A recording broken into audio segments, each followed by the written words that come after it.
अरे हमरा से गया अरे होली खेले ले कही के काहे करही न कर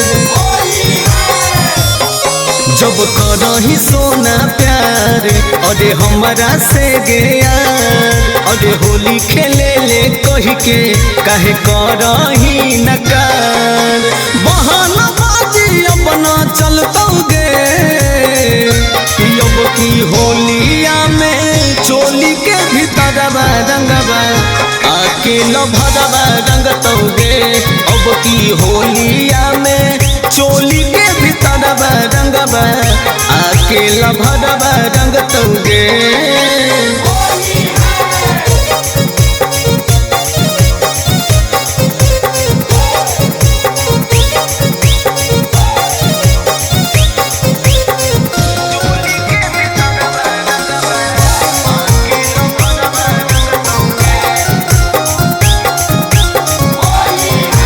अरे लहंगा पहनबे की साड़ी अबे खातिर कावन भेजियो गाड़ी अजो मार्केट रफी गन बजरिया हम करा देबो सब खरीदारी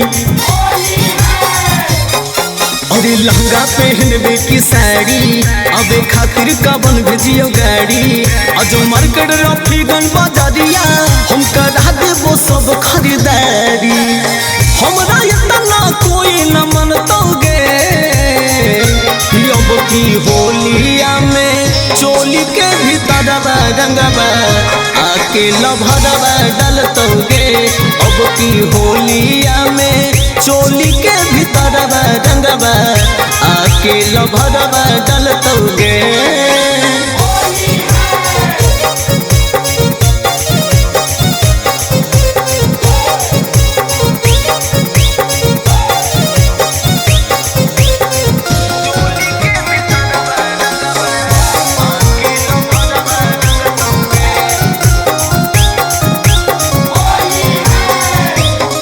बोले कबले करबे इंतजारी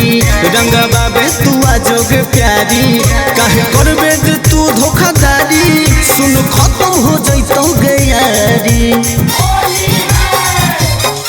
बोले कबले करबे इंतजारी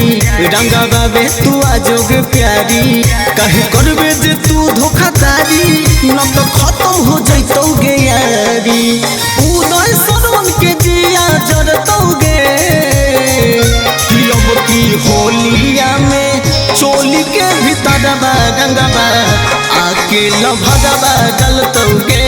अब की होलिया में चोली के भीतर रंगबा आके लभरबा रंगतोगे अब की न छोड़तोगे।